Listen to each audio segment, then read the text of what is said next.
تفسیر کی طرف آتے ہیں، آیت نمبر 91۔ تھوڑا سا اس کا بیک گراؤنڈ دیکھ لیجئے، وہ ہم کئی دفعہ ڈسکس کر چکے ہیں، صرف اس کو مضمون کو تازہ کرنا ہے۔ اہل کتاب اور مشرکین مکہ کا آپس میں کیا تعلق تھا علمی طور پہ؟ کس کو فضیلت فوقیت حاصل تھی؟ مشرکین مکہ یا اہل کتاب کو؟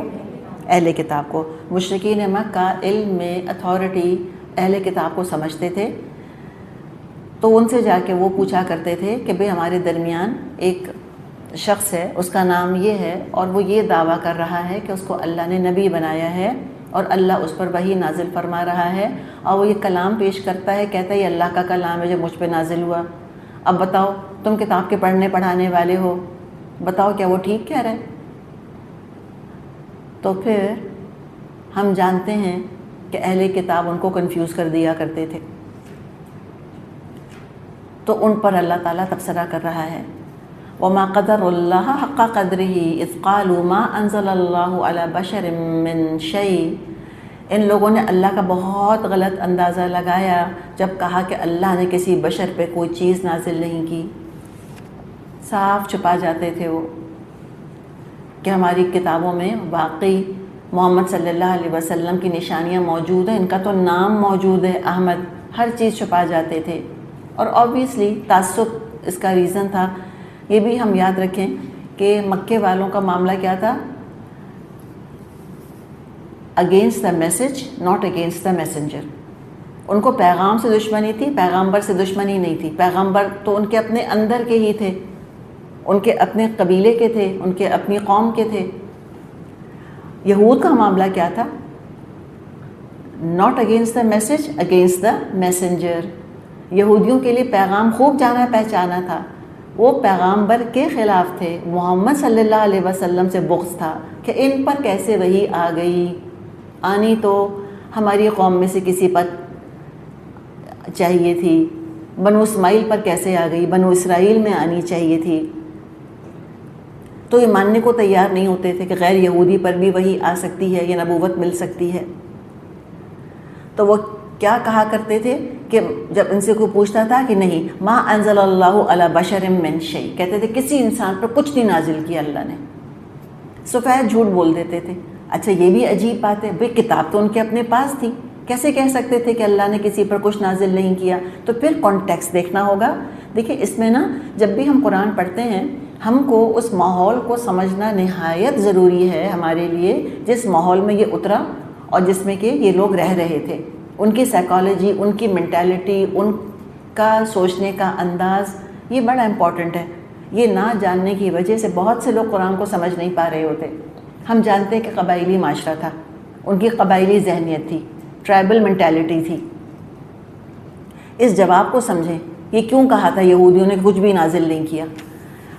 بات یہ تھی کہ اگر تو وہ مکے والوں سے یہ کہتے یہودی کہ صرف یہودی پر وحی آتی ہے اور غیر یہودی پر تو نہیں آتی، امیجن کریں اب کیا حال ہوتا مکے کے سرداروں کا، ان کی قبائلی عصبیت بھڑکتی کہ نہ بھڑکتی؟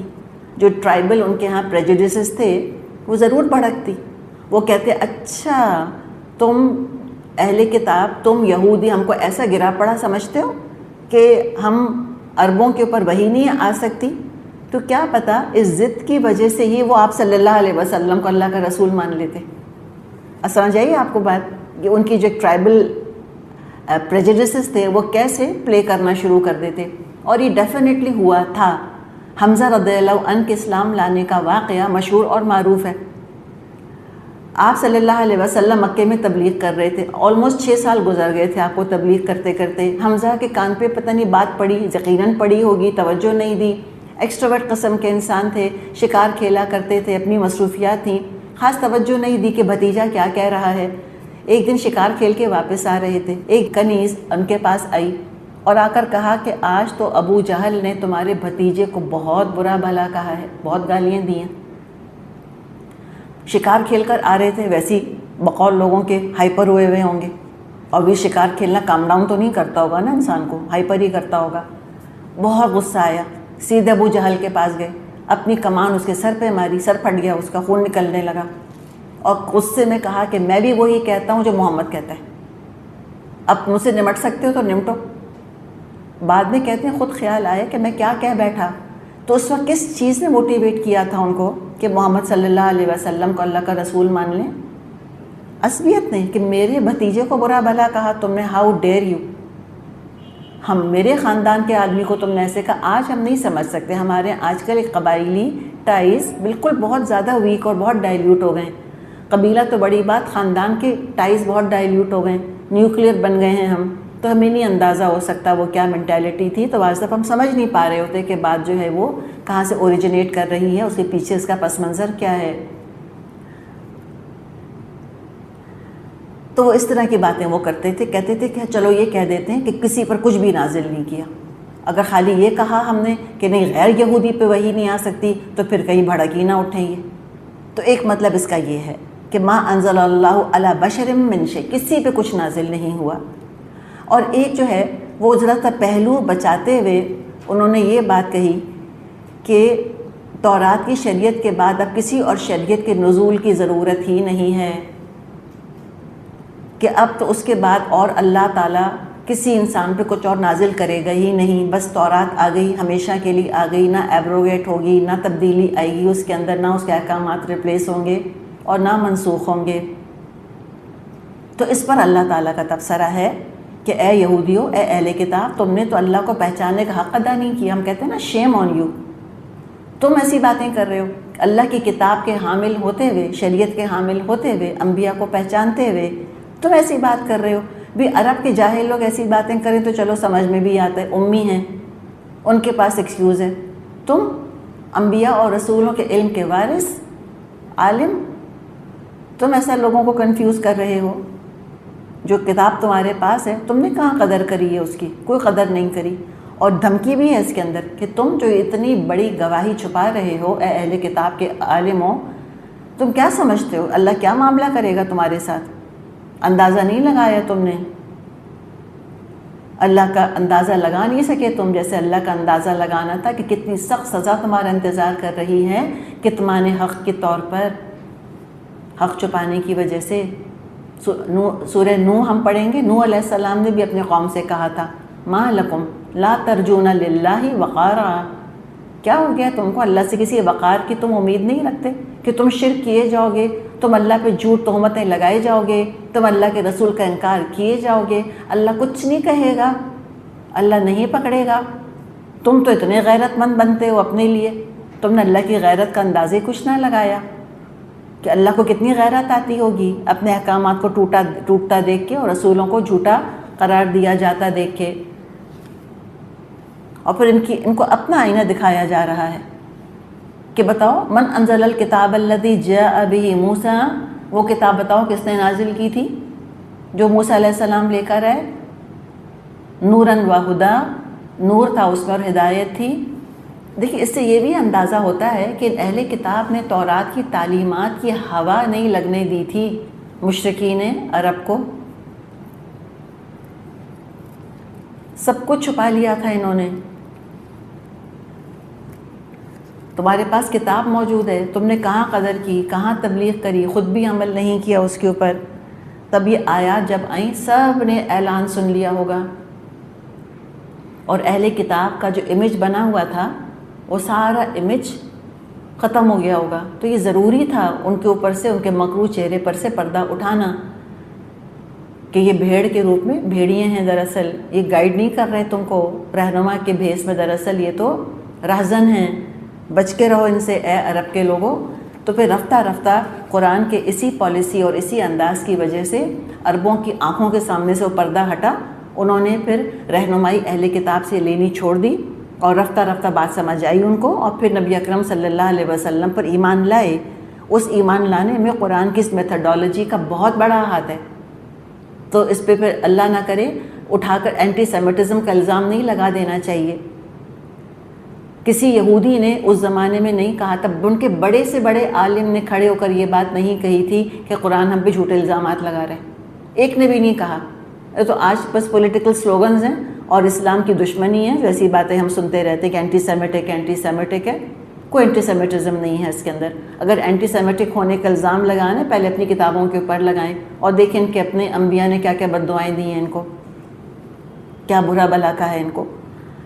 تو کہا کہ دیکھو وہ جو کتاب موسیٰ لے کر آئے تھے جس میں کہ کیا تھا، نوراً و ہدی للناس، اس میں تو نور تھا اور ہدایت تھی لوگوں کے لیے، تم نے کہاں نور پھیلایا، تم نے کہاں لوگوں کو ہدایت دی، تجعلونہ قراطیس، تم نے تو اس کو پارا پارا کر دیا، ورق ورق کر دیا۔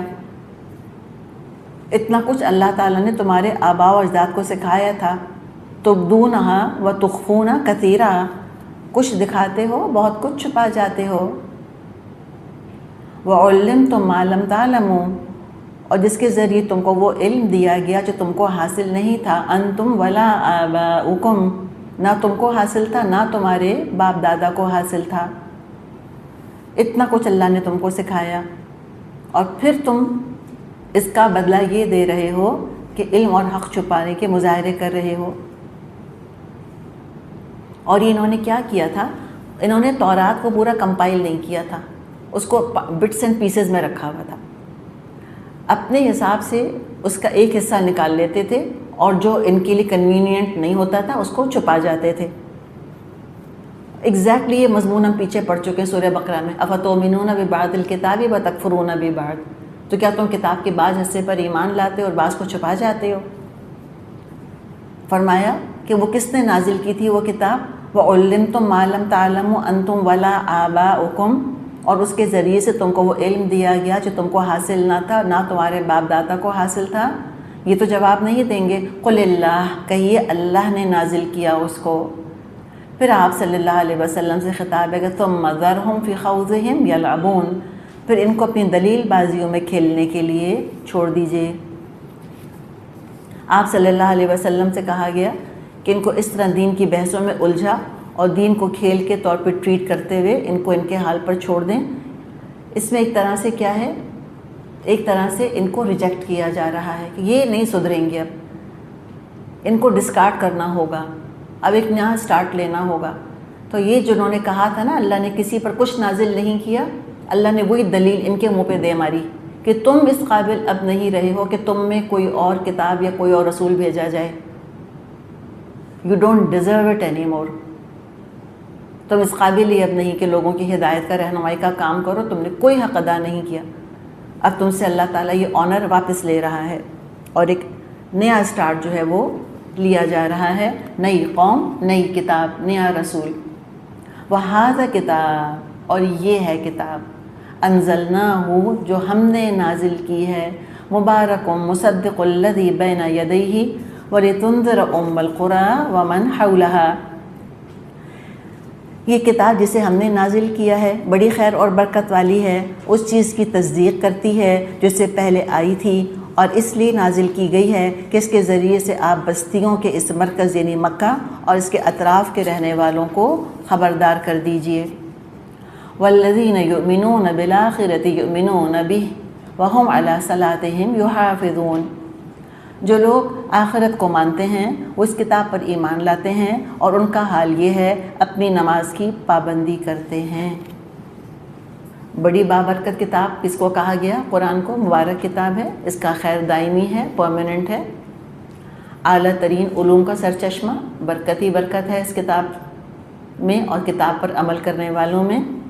جس نے عمل کیا اس کا عقیدہ اخلاق سنور گیا، جس نے عمل کر لیا آخرت کی لازوال خوشیاں، لازوال زندگی پالی، انتہائی مبارک۔ برکت کا مطلب کہ چیز کی افادیت، فائدہ انسان کو حاصل ہوتا رہے، تو خالی دنیا کی حد تک مبارک نہیں ہے، یہ آخرت میں بھی بہت مبارک ثابت ہوگی تمہارے لیے۔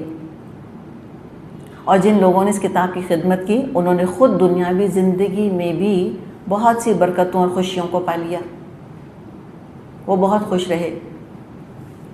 اتنی بابرکت کتاب اللہ نے یہ نازل کی، اس نے قوموں کو بدل کے رکھ دیا۔ جیسا امپیکٹ اس ایک کتاب کا انسانیت پر ہوا، کسی دوسری کتاب کا کوئی ایسا امپیکٹ ہمیں نہیں ملتا، ایک مثال بھی نہیں ہے۔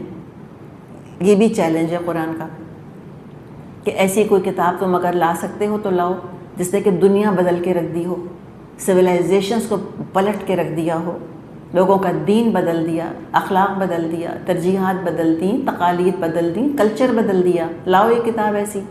بعض دفعہ بڑا محدود سمجھتے ہیں نا، ہم کہتے ہیں لو یہ کون سا بڑا چیلنج ہے، کہ اس جیسی تم ایک صورت بنا کر لے، واٹس اے بگ ڈیل، کوئی بھی رائم کر سکتا ہے اس طرح. اور بہت سے بیوقوفوں نے ایسی کوششیں کی. یہ ان کی اپنی عقل کی دراصل محدودیت ہے. چھوٹی کھوٹی عقلیں ایسی سوچتی ہیں. جو اس کی بات کی جاتی ہے اس جیسی کتاب تم بنا کے لا نہیں سکتے، ایسی بابرکت کتاب کوئی ایسی ہے نہیں دوسری. اور یہ مصدق بھی ہے. یہ وہی کتاب ہے جس کی پیشنگوئی موسیٰ اور عیسیٰ علیہ السلام نے کی تھی. اسی کی تصدیق کرتا ہوا قرآن آیا ہے. تو قرآن پر ایمان لانا دراصل یہود نصارہ کا اپنی کتاب پر ایمان لانا ہے. اور آپ صلی اللہ علیہ وسلم سے کہہ دیا کہ آپ ام القریٰ والوں کو خبردار کر دیجئے، ومن حولہا، مکے والوں کو خبردار کر دیں اور ارد گرد کے رہنے والوں کو خبردار کر دیں. کنسنٹرک سرکلز میں آگے سے آگے اس کے ریپلز جانے چاہیے، یہاں تک کہ پوری دنیا تک اس کا ریپل ایفیکٹ پہنچ جائے. تو حولہا کے اندر پوری دنیا آتی ہے. ساری دنیا کو خبردار کر دیں آپ. بخاری میں حدیث ہے، آپ صلی اللہ علیہ وسلم نے فرمایا بعثت الی الناس کافۃ، میں تمام انسانوں کی طرف بھیجا گیا ہوں، رہتی دنیا تک کے لوگوں کے لیے. ام القریٰ کیوں کہا جاتا ہے مکہ کو، بستیوں کی ماں؟ بہت سے اس کے ریزنز بتاتے ہیں. ایک ریزن یہ اس کا دیا جاتا ہے، اور پھر وہ جیولوجسٹ وغیرہ ہی ہیں جو کہ اس پہ تحقیق کر سکتے ہیں، کہ جو سٹونز وغیرہ لیتے ہیں اور تہوں کو دیکھتے ہیں، لیئرز کو دیکھتے ہیں اور اینشنٹ ترین راکس نکالتے ہیں، پھر اس کو انالائز کرتے ہیں اور وہ اس خطے کی، اس جگہ کی ایج نکال لیتے ہیں کہ بھئی یہ کتنا پرانا ہے یہ حصہ. تو وہ بہرحال چاہیں تو ریسرچ کر کے دیکھ سکتے ہیں. مکی کی سرزمین پر علماء یہ کہتے ہیں کہ ام القریٰ اس کو اس لیے کہا گیا ہے کہ یہ پہلی بستی ہے جو کہ بسائی گئی تھی، یعنی یہ پہلی زمین ہے جو کہ خشک ہوئی تھی. ظاہر ہے جو پہلی زمین خشک ہوئی ہوگی اس کے بعد پھر وہ بسی ہوگی. تو ہم جانتے ہیں کہ زمین آگ کا گولا تھی، سائنس یہ بتاتی ہے ہم کو. پھر وہ خشک ہوئی، اللہ جانے کتنے ملین بلین سال اس کو لگے ڈرائی ہوتے ہوتے، پھر کرسٹ آنا شروع ہوا اس کے اوپر. تو وہ جو مولٹن تھی، تو جب وہ ٹھنڈی ہونی شروع ہوئی ہوگی، کول ہوئی ہوگی، اور کول ہونے کے بعد جب وہ لیکوڈ ہے، جب وہ سولیڈیفائی ہونا شروع ہوا ہوگا، تو وہ کہتے ہیں علماء کہ سب سے پہلے جو زمین سولیڈیفائی ہوئی وہ مکہ کی زمین ہے. یہاں سے ارتھ سولیڈیفائی ہونا شروع ہوئی تھی، اور اس کے بعد پھر یہ پھیلتا چلا گیا سلسلہ. اور یہ پہلی سرزمین تھی دنیا میں جس پہ کہ اللہ کی عبادت کے لیے گھر بنایا گیا، جیسے کہ آل عمران میں ہم نے پڑھا تھا. تو کہا کہ جو لوگ دو چیزیں دیکھیں بتائی گئی ہیں، ایک کا تعلق عقیدے سے، ایک کا تعلق عمل سے. کہ اہل کتاب میں ہر طرح کے لوگ موجود ہیں، ملی جلی بھیڑ ہے، اچھے بھی برے بھی، پریکٹسنگ نان پریکٹسنگ، ہر قسم کے ہیں، سنسیئر نان سنسیئر، ہپوکریٹس. جیسے مسلمانوں میں ہے ویسے اہل کتاب میں ہیں. تو اہل ایمان جو ہیں اہل کتاب میں سے، ان کی دو نشانیاں بتائی ہیں. نمبر 1، آخرت پر ان کا صحیح ایمان ہے. یؤمنون، یہ نہیں خود ساختہ ایمان نہیں ہے، امانی کی بات نہیں ہے، ایمان کی بات ہے. تمناؤں کی بات نہیں کی جا رہی کہ وہ کیا انہوں نے الٹا سیدھا تصور بنا لیا ہے، نہیں. حقیقت میں جو آخرت کو مانتے ہیں وہ قرآن کو ضرور مانیں گے، پہچان جائیں گے کہ یہ قرآن اللہ ہی کی طرف سے آیا ہے. تو یہ عقیدہ، یعنی عقیدہ ان کا ٹھیک ہے بالکل. جس کا آخرت کا عقیدہ درست ہے نا، اس کا پھر ایمان باللہ، ایمان برسالت آٹومیٹکلی ٹھیک ہوگا. ورنہ آخرت کو صحیح مان نہیں سکتا. صحیح آخرت کا عقیدہ سکھاتے ہی رسول ہیں، اس کے علاوہ کوئی سکھا ہی نہیں سکتا. اور جو اللہ کا تعارف رکھے گا، اللہ کی پہچان رکھے گا، یقیناً وہ آخرت کو صحیح پہچانے گا. تو تینوں چیزیں لنکڈ ہیں آپس میں. ایک ایمان کا بھی ذکر اگر کر دیا، اس کا مطلب ہے اگر ایمان بالآخرت کا ذکر کر دیا، اس کا مطلب ہے ایمان باللہ، ایمان برسول درست ہے ان کا. یہ تینوں بالکل لنکڈ ہیں آپس میں. تو یہ ان کے عقیدے کا ذکر کیا. وَهُمْ عَلَىٰ صَلَاتِهِمْ يُحَافِظُونَ، یہ عمل آ گیا. اپنی نمازوں کی حفاظت کرتے ہیں. یہ نمازوں کی حفاظت کرنے والے لوگ ہیں، اپنی نماز سے غافل نہیں ہو سکتے. تو یہ عمل ان کا ایسا ہے. تو پھر یہ ضرور قرآن پر بھی ایمان لے آئیں گے. جو آخرت کو مانے گا وہ اپنی نماز سے غافل نہیں ہوگا. اسی لیے آپ صلی اللہ علیہ وسلم نے فرمایا ہے من ترک الصلاۃ متعمدا، جس نے جان بوجھ کے نماز چھوڑ دی، فقط کفر، اس نے کفر کیا۔ آگے فرمایا ومن اظلم ممن افترى على الله كذبا او قال اوحي الي ولم يوحى اليه شيء ومن قال سانزل مثل ما انزل الله ولو ترى اذ الظالمون في غمرات الموت والملائكة باسطوا ايديهم اخرجوا انفسكم اليوم تجزون عذاب الهون بما كنتم تقولون على الله غير الحق وَكُنْتُمْ عَنْ آيَاتِهِ تَسْتَكْبِرُونَ۔ اور اس شخص سے بڑا ظالم اور کون ہوگا جو اللہ پر جھوٹا بہتان گھڑے یا کہے مجھ پر وحی آئی ہے حالانکہ اس پر کوئی وحی نازل نہیں کی گئی ہو، یا جو اللہ کی نازل کردہ چیز کے مقابلے میں کہے میں بھی ایسی چیز نازل کر کے دکھاؤں گا۔ کاش تم ظالموں کو اس حالت میں دیکھو جبکہ وہ سکرات موت میں ڈبکیاں کھا رہے ہوں گے، اور فرشتے ہاتھ بڑھا بڑھا کر کہہ رہے ہوں گے لاؤ نکالو اپنی جان، آج تمہیں ان باتوں کے بدلے میں ذلت کا عذاب دیا جا رہا ہے جو تم اللہ پر تہمت رکھ کر ناحق کہا کرتے تھے اور اس کی آیات کے مقابلے میں سرکشی دکھایا کرتے تھے۔ طویل آیت ہے۔ اللہ کی حق تلفی کرنے کو یہاں پر ظلم کہا گیا ہے۔ جو اللہ پر جھوٹ گھڑے، جیسے کہ مشرکین جھوٹ گھڑ رہے تھے اللہ پر۔ کیسے جھوٹ گھڑ رہے تھے؟ ایک تو شرک کر کے، دوسرے حلال حرام بنا لیے تھے اپنی طرف سے، اور کئی جھوٹ خود یہود نے گھڑے تھے، پہلے بھی ذکر ہم کر چکے ہیں اس کا، کہ وہ یہ کہتے تھے کہ ہم تو کسی ایسے کو نبی تسلیم ہی نہ کریں گے جب تک وہ قربانی نہ پیش کرے اور آسمان سے آگ اس کو آ کر نہ کھا لے۔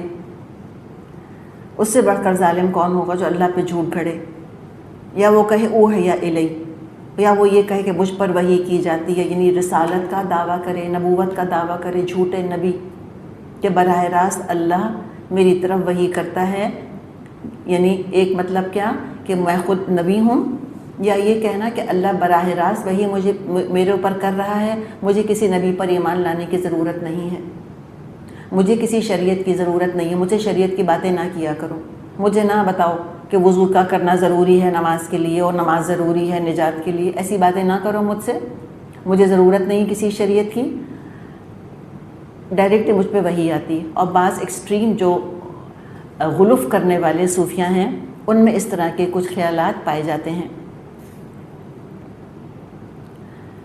اور جھوٹے دعوے دار جو کہتے ہیں، کیا کہتے ہیں؟ من قال سأنزل مثل ما انزل اللہ، اور کوئی ان میں سے کہتا ہے کہ میں بھی وہ کچھ نازل کر سکتا ہوں جیسا کہ اللہ نے نازل کیا، یعنی ہم بھی ایسا کلام بنا کر لا سکتے ہیں جیسا کہ قرآن ہے، نو بگ ڈیل ان اٹ، کوئی بڑی بات نہیں ہے اس میں۔ تو یہ ایسی باتیں کیا کرتے تھے اسلام کے دشمن۔ کیوں ایسی باتیں کرتے تھے؟ کیوں ایسی احمقانہ باتیں کرتے تھے؟ دراصل عوام کے دل پر سے وہ اثر زائل کرنا چاہتے تھے جو آپ صلی اللہ علیہ وسلم کی باتوں سے، دعوت سے ان کے دلوں پہ پڑ رہا تھا، اس لیے ایسی باتیں کرتے تھے کہ لوگوں کو ورغلا دیں۔ تو کرتے رہیں، جو مرضی بولتے رہیں، آنے والے ان کے بھی گرفتاری کے وارنٹ آ رہے ہیں۔ تو اسی لیے فرمایا کہ کاش کہ آپ دیکھیں ان ظالموں کو اس وقت، اگر آپ ان کو دیکھ لیں اس وقت جبکہ موت آ رہی ہوگی، ایک غمرہ نہیں ہوگا، ایک شدت، ایک مشکل نہیں ہوگی، غمرات، کئی شدائد، کئی سختیوں کا سامنا کریں گے موت کے وقت۔ فرشتے ان کی روحیں قبض کرتے وقت ہی عذاب کی خبر دے دیں گے، وہ ایک مصیبت پڑے گی آ کے ان پہ، کہیں گے نکالو آج اپنی جان، خود اس عذاب سے بچا کر کہیں جا سکتے ہو تو ذرا بچ کے تو دکھاؤ، بچا کر اپنی جان کہیں چھپا سکتے ہو تو چھپا کے تو دکھاؤ۔ یا یہ کہیں گے کہ خود اپنی ناپاک گندی جان نکالو، تم ہمارے حوالے کرو، obviously خود تو کوئی اپنی جان نہیں نکال سکیں گے وہ، تو فرشتے ڈوب پر ان کی جان کھینچ کے نکالیں گے، اور پھر چارٹ شیٹ بھی سنائی جائے گی، الیوم تجزون عذاب الہون، آج تم کو جزا دی جا رہی ہے ذلت کے عذاب کی، اور چارٹ شیٹ کیا ہے؟ بما کنتم تقولون علی اللہ غیر الحق، جرم تمہارا یہ ہے کہ تم اللہ پر جھوٹ گھڑا کرتے تھے، وَكُنْتُمْ عَنْ آيَاتِهِ تَسْتَكْبِرُونَ، اور اس کی آیات کے مقابلے میں تکبر کیا کرتے تھے۔ امیجن کریں جان کنی کی شدید اذیت میں مبتلا ہیں، کوئی امید نہیں کہ تکلیف ختم ہوگی، اس کے بعد اگلا عذاب شروع ہو رہا ہے، عذاب کے بعد عذاب، اس کے بعد ایک اور عذاب سامنے نظر آ رہا ہے، اور اس کے ساتھ وہ جرائم بھی سنائے جا رہے ہیں، اور پچھتاوا اور افسوس اور اذیت میں اضافہ ہوگا، اور اب یہی ان کی زندگی کی کہانی رہے گی۔ چند دن کے تکبر کی وجہ سے کتنی ذلت، کتنی سختی اور کتنی تکلیف انہوں نے خرید لی، صرف ایگو ایشو کے لیے، صرف ضد کی وجہ سے، صرف تکبر کی وجہ سے۔ اللہ تعالیٰ سے دعا ہے اللہ تعالیٰ ہم سب کو تکبر سے اپنی پناہ میں رکھے، اللہ تعالیٰ اپنے دین کے آگے ہم کو جھکنے والا، فرما برداری کرنے والا، ماننے والا بنا دے، سمینا و اطاعنا والی اللہ تعالیٰ ہماری ذہنیت اور مائنڈ سیٹ بنا دے، اور ہم دین میں بلا وجہ کی بحثیں نہ کیا کریں، اور بلا وجہ ہم اپنی مرضی کے پیچھے دین کو چلانے کی کوشش نہ کریں۔ وآخر دعوانا ان الحمد للہ رب العالمین، سبحانک اللہم و بحمدک، نشہد ان لا الہ الا انت، نستغفرک و نتوب الیک۔ السلام علیکم ورحمۃ اللہ وبرکاتہ۔